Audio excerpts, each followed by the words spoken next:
Sir ఇప్పుడు formula ఈ car రేసింగ్కి సంబంధించి జరుగుతున్నటువంటి చర్చ ఒక రచ్చ, అందులో ఏసీబీ ఇన్వాల్వ్ అయి ఉంది, ఈడీ ఇన్వాల్వ్ అయింది, హైకోర్టు దాకా వెళ్ళారు, క్వాష్ పిటిషన్లు వేస్తున్నారు. ఇవన్నిటినీ చూస్తున్నప్పుడు ఒక ఎక్స్ మంత్రి ఉన్నారు అందులో, ఆ తర్వాత ఒక ఉన్నతాధికారి ఉన్నారు హెచ్ఎండిఏకి సంబంధించి, ఒక ఐఏఎస్ ఆఫీసరు ఉన్నారు. ఈ ముగ్గురిని A1 A2 A3లుగా చేర్చింది.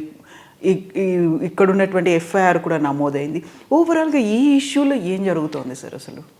నాకు దీనిలో వాస్తవాలు తెలియవు కాబట్టి నేను దాని గురించి చెప్పాలి. నిజంగా తెలియవు నాకు. ఇప్పుడు హెడ్లైన్స్ చూస్తున్నాను, సరే చాలా కేసులు జరుగుతుంటాయి ఈ దేశంలో, కానీ స్థూలంగా అర్థం చేసుకోవాలి. ఒక ప్రభుత్వం విధాన నిర్ణయం తీసుకున్నట్టయితే, పరిపాలన తీసుకున్నట్టయితే దురుద్దేశపూర్వకంగా తీసుకున్నారన్న ఆధారాలు ఉంటే తప్ప, లేకపోతే లంచం తీసుకున్నారు అవినీతికి పరబడిన అవకాశం ఉంటే తప్ప, నిర్ణయం తప్పు అన్న కారణంగా దాన్ని నేరంగా చేయలేం. మనకు అర్థం కావాలి స్పష్టత. ఇందిరాగాంధీ గారు ఎమర్జెన్సీ పెట్టారు దేశంలో, ఖచ్చితంగా చాలా తప్పది. అదే పని ఇవాళ కొరియాలో అక్కడ రాష్ట్రపతి యూన్ ఆ పని ప్రయత్నం చేసి విఫలమైనాడు. ఇప్పుడు ఆయన మీద అరెస్ట్ వారెంట్ జారీ అయింది, ఆయన నేరంగా చేస్తున్నారు. పదవ పోవటమే కాకుండా అతను ఇంపీచ్మెంట్లో అభిశంసన తీర్మానంలో అతను తొలగించారు. దానికి ఒక రాజ్యాంగ కోర్టు ఆ తొలగింపుని కన్ఫర్మ్ చేయాలి, ధృవీకరించాలి. అది కాకుండా క్రిమినల్ కేసు పెట్టి అతను అరెస్ట్ చేయబోతుంటే ఆయన మద్దతులు అడ్డుకుంటున్నారు, గందరగోళం. మన దేశంలో అలాంటిది లేదు. మన దేశంలో మీరు ఒకవేళ రాజ్యాంగ సూత్రాలను ఉల్లంఘించినా కూడా అది నేరం కాదు. కాబట్టి రాజ్యాంగబద్ధంగా మీరు పనిచేసినప్పుడు, నిర్ణయం తీసుకున్నప్పుడు నిర్ణయం తప్పు కావచ్చు. ఉదాహరణకి నేను మొట్టమొదటి వాదించాను, కాళేశ్వరం సదుద్దేశంతో అయినా కూడా అది ప్రజలకు మంచిది కాదు అని చెప్పాను. పెట్టే ఖర్చుతో పోలిస్తే వచ్చే ఫలితం తక్కువ అని చెప్పని. అది నేరం కాదు, అది ఫెయిల్యూర్ ఆఫ్ జడ్జ్మెంట్. డిమానిటైజేషన్ చేశారు, ఉద్దేశం మంచిదే, నేను సమర్థించాను మొదట్లో. కానీ తర్వాత దానిలో ఉన్న ఇబ్బందులు అర్థమైన తర్వాత ప్రభుత్వానికి తెలియజెప్పే ప్రయత్నం చేశాను. చివరికి దానివల్ల లాభం కంటే బహుశా నష్టం జరిగి ఉండొచ్చు, కానీ దానిలో నేరం లేదు. మనం కన్ఫ్యూజ్ కాకూడదు. ప్రభుత్వం ముందు చూపు లేకుండానో, సరైన సమాచారం లేకుండానో, తొందరపడుతూనో కొన్ని నిర్ణయాలు తీసుకోవచ్చు. ఇది మానవ సహజం, ఏ మనిషి అయినా తీసుకోవచ్చు కొన్ని సందర్భాల్లో.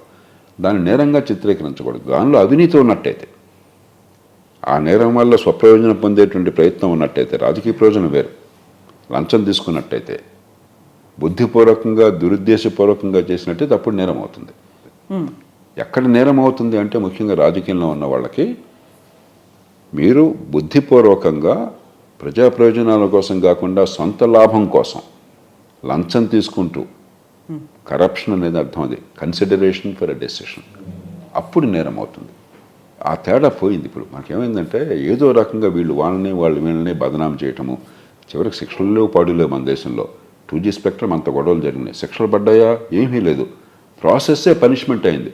ఏదో రకంగా 4 సార్లు పోలీస్ స్టేషన్కి పిలవటము, లేకపోతే అరెస్ట్ చేయటము, అరెస్ట్లో బెయిల్ లేకుండా అరెస్ట్ అయిన తర్వాత మనకు 4 రోజులు జైల్లో తినేట్టుగా ఏర్పాటు చేయటము, అప్పుడు గొప్పగా వాళ్ళని శిక్షించడానికి గౌరవపడటం, వాళ్ళ అధికారుల గురించి మళ్ళీ వాళ్ళ పని చేయటము. ఇది ఫ్యూడల్ రాజ్యం లాంటిది.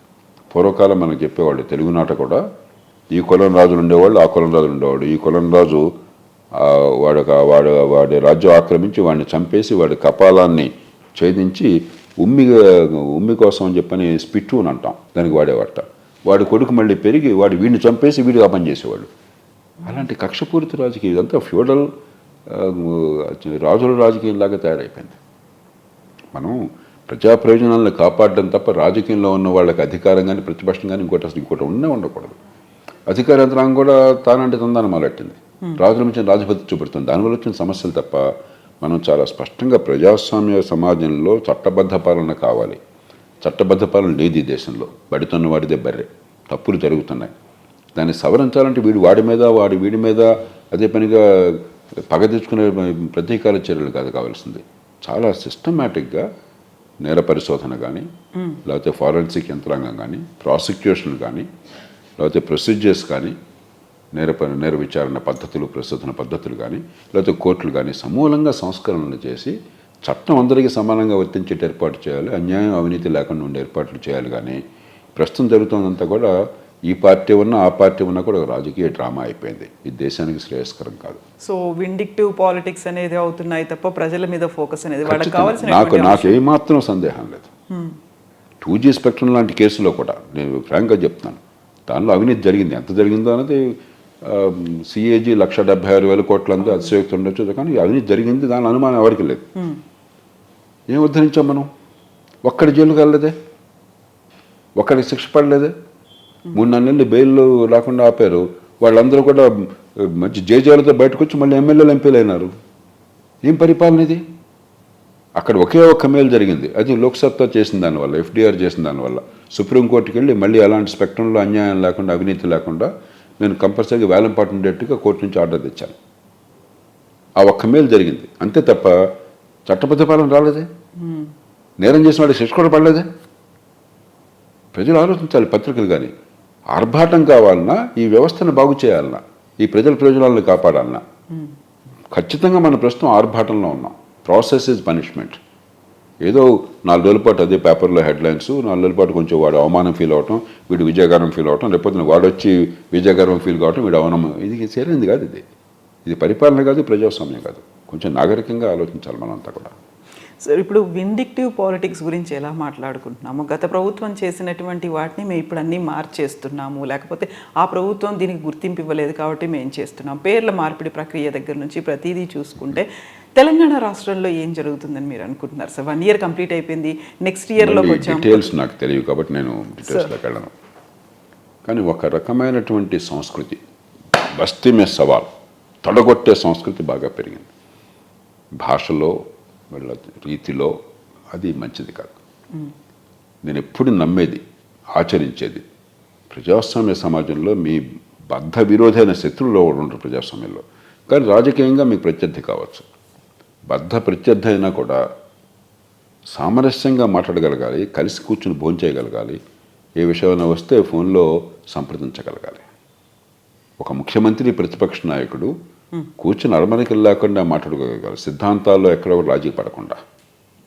ఎందుకంటే ప్రయోజనాలు ఒకటే కదా, మనందరం అదే రాజ్యాంగాన్ని కట్టుబడి ఉన్నాం కదా. మనం విషయాల్లో విభేదం ఉండొచ్చు, దానిలో విభేదించవచ్చు, తప్పలేదు. కానీ విభేదాలు పరస్పర పగలకి దాడి చేయకూడదు. మన దేశంలోనే అదృష్టాంతం, మన రాష్ట్రంలో అదృష్టాంతాలు ఉన్నాయి. చెన్నారెడ్డి గారు ఆయన గురించి చాలా చాలా గట్టిగా ఉంటాడు, ఆయన కొన్ని సందర్భాలు దురుసుగా ఉంటాడని చెప్తారు. కానీ ఆయన ప్రతిపక్షంలో ఉన్న వాళ్ళని ఎప్పుడు కూడా నోరు నొక్కలేదు. ఆయన వాళ్ళని చాలా గౌరవించేవాడు, వాళ్ళ మాటలకు చాలా విలువ ఇచ్చేవాడు. ఆయన దాన్ని సీరియస్గా తీసుకునేవారు.